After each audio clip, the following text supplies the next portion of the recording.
Assalamualaikum warahmatullahi wabarakatuh.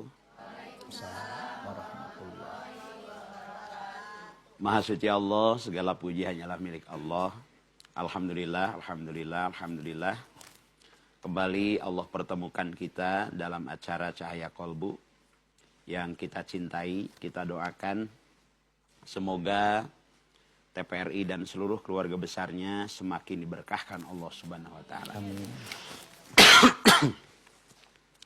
Pemirsa TPRI Jawa Barat dimanapun berada, indahnya akhlak Rasulullah adalah menjadi sumber kemuliaan beliau. Kalau Rasulullah mulia karena harta, kasihan karena tidak semua umat Rasulullah diamanahi harta berlebih. Allah berikan rizki kepada kita selaku umat Rasul berbeda-beda. Wallahu fadhala ba'dukum ala ba'din fi rizki.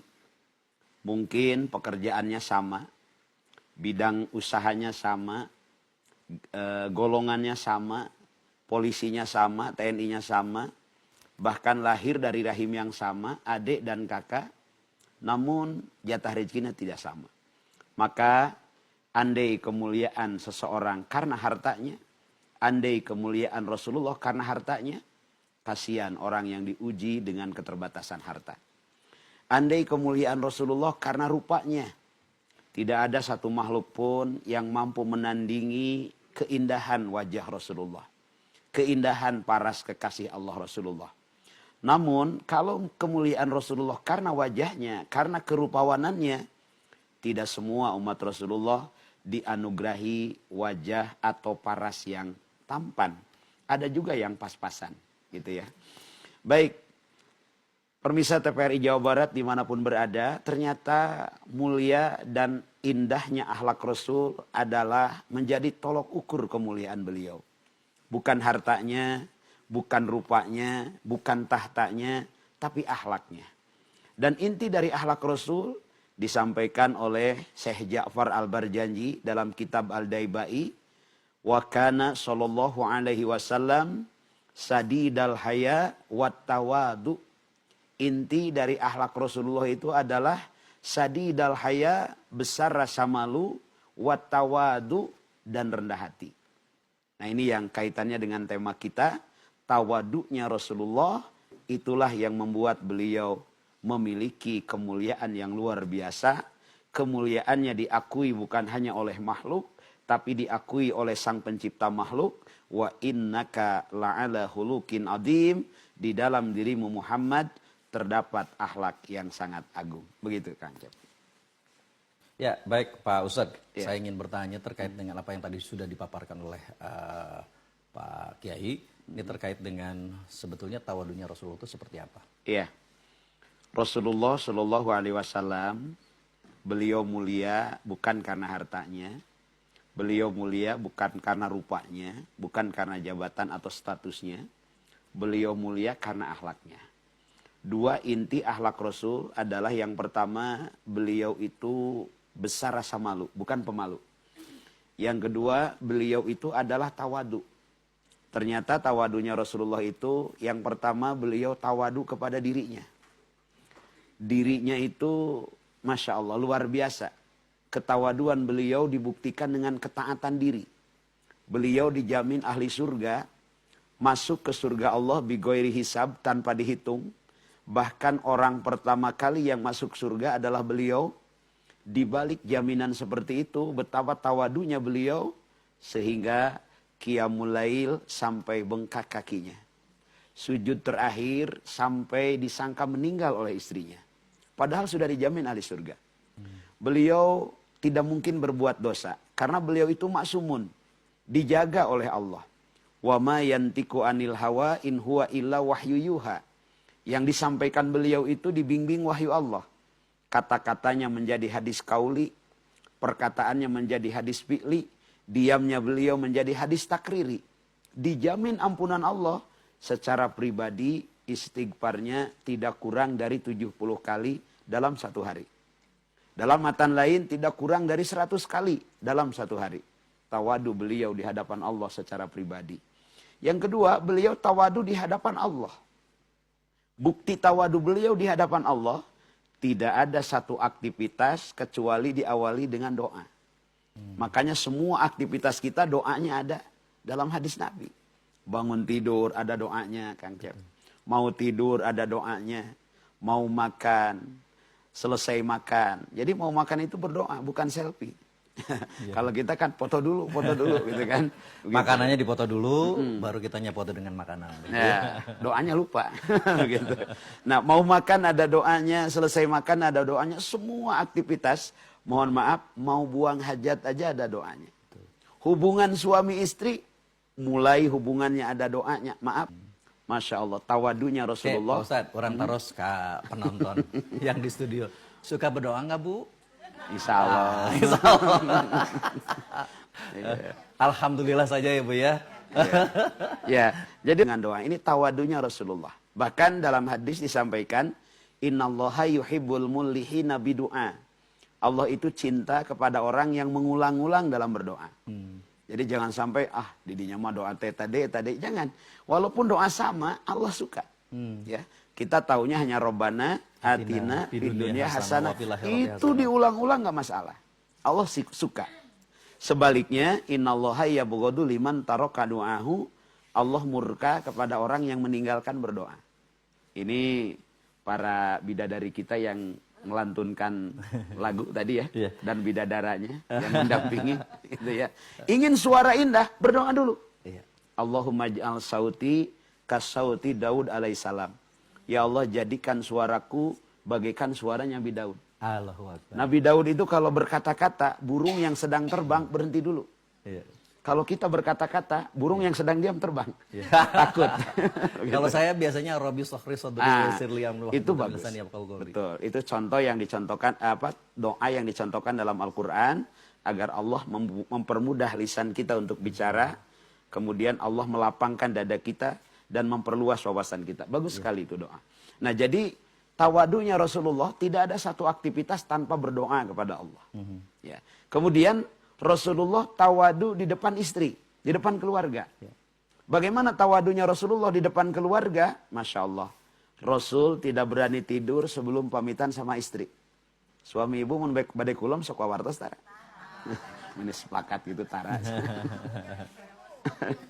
Rasulullah mau tidur tuh pamitan dulu. Ya Humaira, wahai yang kemerah-merahan. Nggak berani nyebut nama, Bu. Yang dipanggil gelar. Jadi suami ibu itu harusnya manggilnya My Honey, My Pretty, My gitu kan. Atau Mbeb kan begitu ya. Bagus. Nah itu yang dicontohkan Rasulullah. Rasulullah nggak berani nyebut nama. Begitu tawadunya di hadapan istri. Rasulullah betapa tawadunya di hadapan sahabatnya. Beliau itu penentu hukum.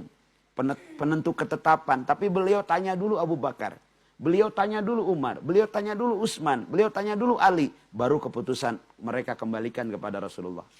Rasulullah tidak berani menyuruh tanpa alasan. Beliau menjahit pakaiannya sendiri, mengesol sepatunya, Masya Allah luar biasa. Tawadunya Rasulullah di hadapan Allah, di hadapan keluarga, dan di hadapan sahabatnya. Begitu kan? Baik.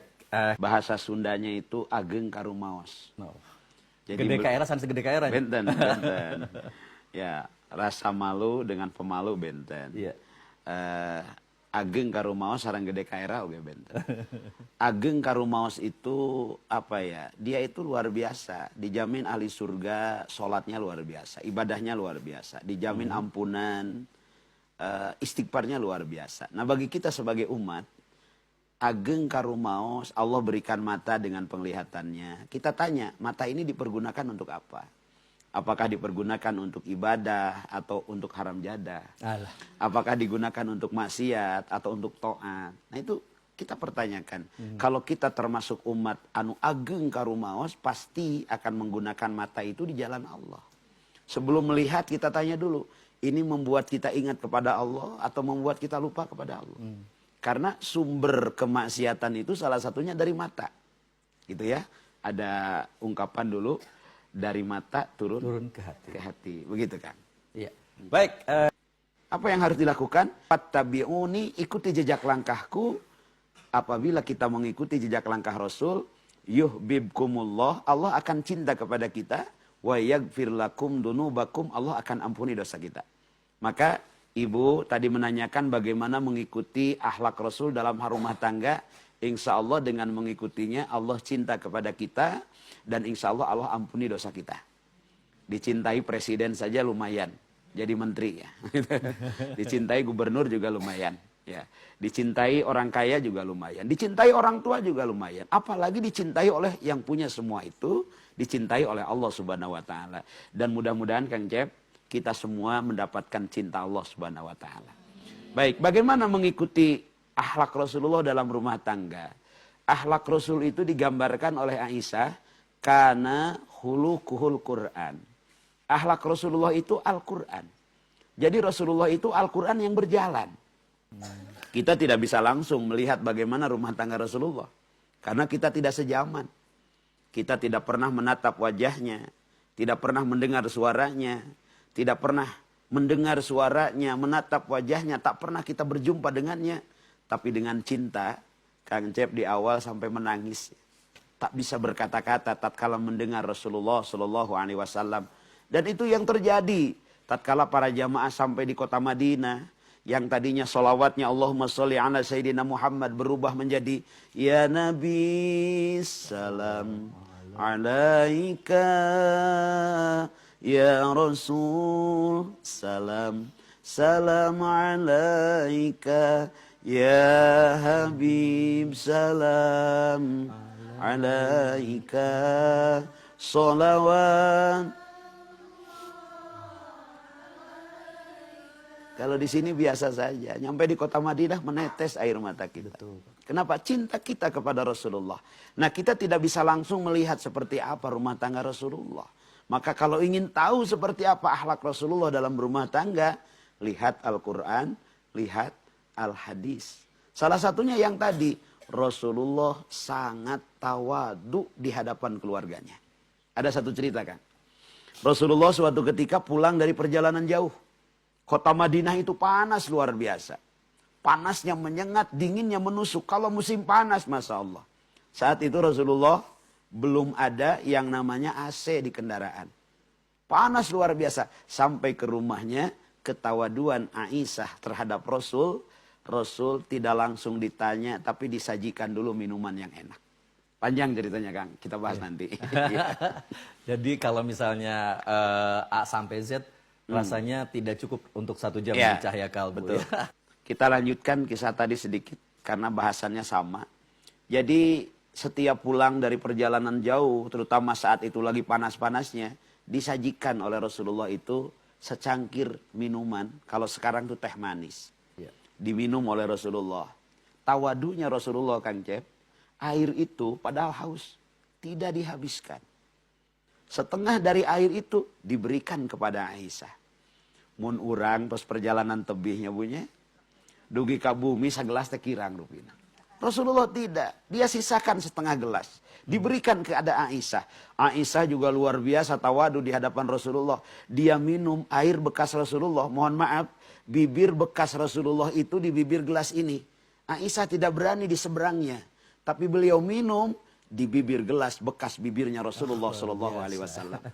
Luar biasa ketawaduan beliau di antara keluarga. Dan ini terjadi 1 hari, 2 hari. Di hari yang ketiga, Rasulullah tidak menyisakan minuman itu. Ia habiskan semuanya. Kalau kita sudah biasa disisakan, dihabiskan. Mungkin kalau perempuan itu kan bingung, kenapa ini? Ternyata, pemirsa TVRI Jawa Barat, Rasulullah menghabiskan teh manis saat itu karena Aisyah salah membuat teh manis, bukan teh manis tapi teh asin. Tidak mau menyinggung perasaan istrinya, Rasulullah habiskan. Karena kalau disisakan, Aisyah akan tahu bahwa dia itu salah bikin teh manis. Betapa tawadunya Rasulullah. Suatu hari Rasulullah SAW pulang dari masjid di pagi hari. Ada nenek-nenek meludah di depan Rasulullah. Rasul tidak marah. Hari kedua meludah lagi. Rasul tidak marah. Hari ketiga nenek-nenek itu tidak ada. Rasul bertanya, wahai sahabatku, kemana langgananku? Langganan mana ya Rasulullah? Langganan yang meludah di depanku. Kata sahabat, dia sakit ya Rasulullah.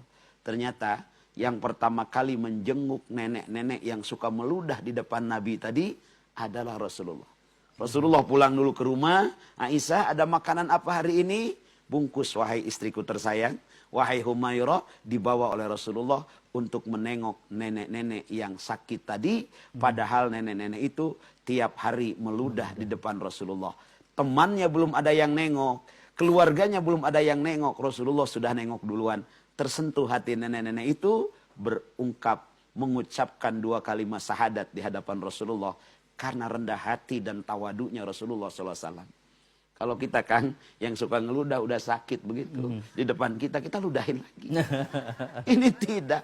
Malah nengok. Masya Allah. Begitu indahnya akhlak Rasulullah. Di depan keluarganya, sahabatnya dan yang lainnya. Iya. Dan tadi kisahnya Aisyah ini yang luar biasa pada saat minumannya sebetulnya itu adalah air garam gitu ya. Betul. Masih dibilang itu enak, manis. Ayeuna aya teh nu kitunya. Aya teh Bu. Nah, ya. Tapi insya Allah mudah-mudahan setelah ada kajian yang kita sampaikan dalam program Cahaya Kalbu, Tawadunya Rasulullah, kita bisa mencontoh apa yang menjadi cerminan Rasulullah ya. Yang luar biasa. Innama bu'istu liutamima makarimal akhlak. Rasulullah itu hadir, Rasulullah itu diutus. Datangnya Rasulullah adalah untuk menyempurnakan akhlak. Kalau tidak ada Rasulullah, kita akan bingung. Siapa ayah kita? Siapa paman kita? Rasulullah datang dengan syariat nikah. Melalui pernikahan hibduddin, agama terjaga. Melalui pernikahan hibdun nasab, keturunan terjaga. Kalau tidak ada pernikahan, kita bingung mana anak kita. Mungkin hidungnya mirip si A, telinganya mirip si B, kemudian badannya mirip si C, maka dikasih nama Jang Oyong. Karena hasil gotong royong. Gitu. Ya. Tapi karena ada pernikahan, kita jadi tahu ini anak kita, ini bapak kita, ini kakek kita, ini uyut kita, ini bau, jangga wareng, sampai 7 turunan. Ya. Hibdun nasab, Allah jaga keturunan melalui nikah. Hibdun nasal, melalui pernikahan yang dibawa Rasulullah, terjaga silsilah. Yete uwa, yete bibi, yete alo, yete kapi uwa, yete kapi adik. Tidak mungkin ada hal itu kalau tidak ada pernikahan. Maka Rasulullah datang dengan membawa syariat terbaik untuk apa? Menyempurnakan akhlak manusia. Rasulullah merubah dari peradaban yang biadab menjadi peradaban yang beradab. Rasulullah merubah dari peradaban jahiliyah menjadi peradaban tauhid. Rasul datang untuk menyempurnakan akhlak, gitu kan. Luar biasa ya. Pokoknya kalau bicara masalah Rasulullah tidak akan pernah henti. Sampai air hayat begitu. Masya Allah. Ya. Baik pemirsa, dimanapun saat ini Anda berada tetaplah. Baik.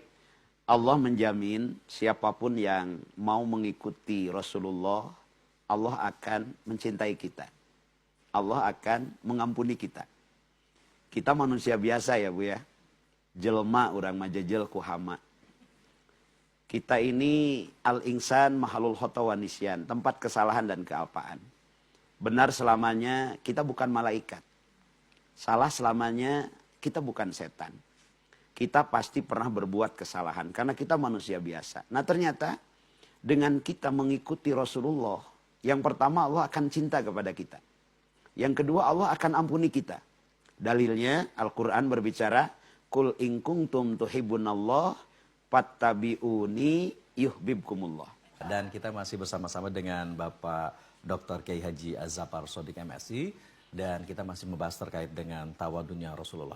Mungkin sebelum pertanyaan dari penonton kita yang ada di studio. Satu mungkin tadi Pak Kiai sempat menyampaikan bahwa kemuliaannya itu bukan karena parasnya, kekayaannya, dan lain sebagainya. Boleh dijelaskan? Baik.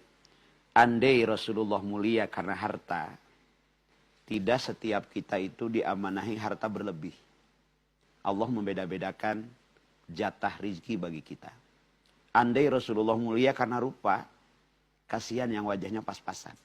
Seperti saya pas-pasan. Pas laki-laki kasep gitu. Pas perempuan cantik itu pas-pasan. Alhamdulillah ya. Bukan itu yang menjadi ukuran kemuliaan Rasul. Rasulullah itu berbicara harta luar biasa. Mas kawinnya aja 25 ekor unta. 1,5 kilogram emas. Luar biasa. Luar biasa. Berbicara wajah, beliau itu bagaikan bulan purnama. Sampai Rasulullah itu nggak ada bayangannya, saking bercahayanya.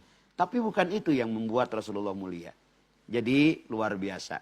Kita yang mungkin hartanya biasa saja, kita yang mungkin keturunannya, wajahnya biasa saja, asal kita punya akhlak baik, akhlak yang mulia, mulia hidup kita. Apalagi kalau harta kita berlimpah. Apalagi kalau wajah kita cantik dan tampan. Dihiasi dengan akhlak yang mulia, semakin mulia kita di hadapan Allah Subhanahu wa taala. Begitu. Iya. Baik, Pak Kiai, ini kita sudah melihat Ibu tadi yang sudah tidak sabar untuk bertanya nih. Mangga Ibu, saling Ibu saya Ibu. Ustaz, di setiap doa seperti yang tadi ditanyakan oleh Ibu, ya selalu kita berharap bahwa fi dunia wal akhirat. Iya. Nah, mungkin itu juga sama mungkin. Baik, iya. Mangga, Ustaz. Laqad kana lakum fi Rasulillahi uswatun hasanah. Al-Ahzab ayat 21. Yakin ada di dalam diri Rasulullah itu suri tauladan terbaik. Bukan hanya bagaimana beliau menjadi panglima perang. Bukan hanya bagaimana beliau menjadi seorang khalifah. Bagaimana beliau menjadi seorang pedagang. Menjadi seorang suami, menjadi seorang mufti. Setiap aktivitas apapun ada contohnya di dalam diri Rasulullah. Salah satunya dalam kitab Ibanatul Ahkam disampaikan ada yang namanya at-tayamun. At-tayamun itu mendahulukan yang kanan, mengakhirkan yang kiri. Ta'dimul yumna alal yusra. Ternyata itu adalah sunnah yang dianjurkan Rasulullah. Pakai baju tangan kanan dulu. Makan pakai tangan kanan. Pakai celana kaki kanan dulu. Masuk rumah, keluar rumah. Dahulukan yang kanan. Kecuali dua hal. Yang pertama masuk toilet. Yang kedua keluar masjid. Dahulukan yang kiri. Semua ada contohnya di dalam diri Rasulullah Sallallahu Alaihi Wasallam. Dari hal yang besar sampai hal yang terkecil. Dan apa yang harus kita ikuti? Ada 4 hukum. Ada yang wajib, ada yang sunat, ada yang mubah, ada yang haram. Yang wajib seperti sholat. Sholat itu harus seperti Rasulullah. Tidak boleh beda. Bacaannya, gerakannya, menghadapnya, jumlah rokaatnya, waktunya harus sama. Di seluruh dunia. Yang kedua ada yang sunnah. Sunnah itu kalau dikerjakan dapat pahala, kalau ditinggalkan tidak berdosa. Seperti saum Senin Kamis, kemudian qobliyah, ba'diyah, tahajud, duha. Banyak hal-hal yang sunnah, termasuk baca tasbih, tahmid, tahlil. Ibu baca sholawat, sedang macak sambil bertasbih. Subhanallah, walhamdulillah. Itu sunnah itu.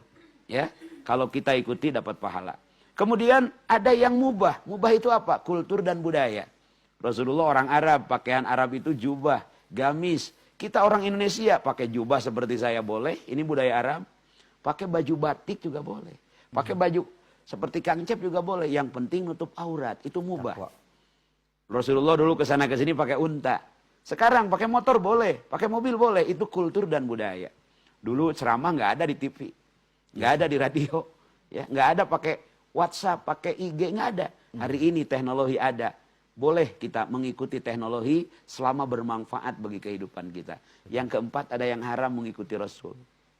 Rasulullah itu istrinya lebih dari 4. Kang Cep ingin punya istri lebih dari 1, maksimal 4. Lebih dari 4 haram. Begitu. Iya. Gitu kan? Luar biasa. Biasa disimak Ibu. Baik Bapak dan Ibu. Dan ini luar biasa nih. Tadi Pak Ustadz, kalau tadi saya mendengar banyak sekali yang kaitannya tawadunya Rasulullah itu terkait dengan keluarga. Betul. Nah bagaimana tawadunya Rasulullah dalam hal bermasyarakat? Di dalam bermasyarakat Rasulullah Shallallahu Alaihi Wasallam itu selalu mengedepankan ketawaduan. Beliau selalu berdiskusi dengan masyarakat. Beliau selalu mendengar bagaimana keluhan masyarakat. Beliau pun begitu dekat dengan para sahabat. Dengan Abu Bakar saking dekatnya, Rasulullah tidur di pangkuan Abu Bakar tatkala berada di Jabal Sur di sebuah goa. Betapa dekatnya Rasulullah dengan para sahabat. Betapa dekatnya Rasulullah dengan masyarakat sekitar. Sekaligus masyarakat itu bukan hanya masyarakat tapi sahabat bagi Rasulullah SAW. Rasulullah itu panglima dalam perang. Perang itu adalah satu wibawa untuk menunjukkan harga diri sebuah negara. Rasulullah dalam berperang saja begitu bertawadu di hadapan para sahabat. Rasulullah mau perang Badar, dia duduk di satu tempat. Ada sahabat datang. Sahabat bertanya, "Ya Rasulullah, apakah kita berada di sini berdasarkan wahyu Allah?" Kata Rasulullah, "Tidak, wahai sahabatku." Apa kata sahabat? "Ya Rasul, kalau diizinkan, bagaimana kalau kita pindah, jangan di sini, kita pindah ke dekat sumber air. kita pindah ke dekat sumber mata air. Bayangin, seorang pemimpin negara, seorang panglima perang, didatangi oleh seorang sahabat dan disarankan berpindah. Padahal dia sudah duduk nyaman. Rasulullah menerima saran dari sahabat tersebut. Kenapa? Karena saran itu masuk akal. Saran itu dapat dipahami. Dan saran itu bagian dari strategi Rasul dalam berperang. Di mana saat itu perang Badar, 313 pasukan muslim mampu mengalahkan 1000 pasukan kafir. Kalau bukan dengan pertolongan Allah tidak mungkin. Tapi tidak hanya mengandalkan pertolongan Allah. Rasulullah menerapkan strategi. Rasulullah menerapkan bagaimana aturan. Karena dengan dekatnya dengan sumber mata air, pasukan kafir akan mencari sumber air dan Rasul akan tahu kekuatan musuh. Begitu. Ya, jadi sepakat ya pokoknya. Iya, luar biasa. Rasulullah sampai disebut oleh Allah, wa innaka la'ala khuluqin adzim. Di dalam dirimu Muhammad terdapat akhlak yang sangat agung. Tatkala Rasulullah datang ke Taif, tujuannya ingin dirangkul malah dipukul. Tujuannya ingin disambut malah disambit, dilempari Rasulullah. Sampai berdarah-darah Rasulullah. Rasulullah merenung di bawah sebuah gunung. Di mana beliau tempelkan sikunya sambil menahan pipinya. Siku yang nempel di atas batu, batu itu sampai lumer kan. Saking panasnya. Maka di batu itu dibangun sebuah masjid di Taif namanya Masjid Ku. Ku itu artinya dekok kalau bahasa Sunda ya. Rasulullah sedang merenung seperti itu. Datanglah malaikat Jibril. Datang malaikat penjaga gunung. Apa kata malaikat Jibril? Ya Rasulullah, berdoalah kepada Allah. Agar Allah mengizinkan aku dan malaikat penjaga gunung untuk mengambil gunung yang paling besar di kota Mekah. Untuk menghancurkan kota Taif. Masya Allah. Kita datang ke satu tempat tujuannya ingin dibantu. Malah dicaci, malah dimaki. Saat itu ada kesempatan membalas. Kalau kita, iya Jibril, matiin aja semua orang Taif. Kalau kita begitu mungkin. Tapi apa kata Rasulullah? Jangan wahai Jibril. Mereka belum tahu. Rasul malah berdoa. Ya Allah berikan petunjuk kepada mereka. Siapa tahu di antara cucu mereka, di antara anak mereka. Kelak akan menjadi pengikutku. Benar sekali. Hari ini di kota Taif tidak ada seorang pun yang non muslim. Rasulullah sangat tawadu di hadapan musuh sekalipun. Bahkan suatu hari pernah ada seorang perempuan bawa buah-buahan. Datang ke Rasulullah. Biasanya setiap ada yang ngirim makanan, selalu dibagi itu para sahabat. Selalu dibagi itu istri Rasul. Hari itu dihabiskan oleh Rasulullah. Tatkala tamu itu sudah pulang, ya Rasulullah, kenapa engkau habiskan? Kami pun ingin merasakan. Apa kata Rasulullah? Tahukah engkau wahai sahabatku, buah itu sangat hasem muncul kurang. Sangat luar biasa, bahkan pahit.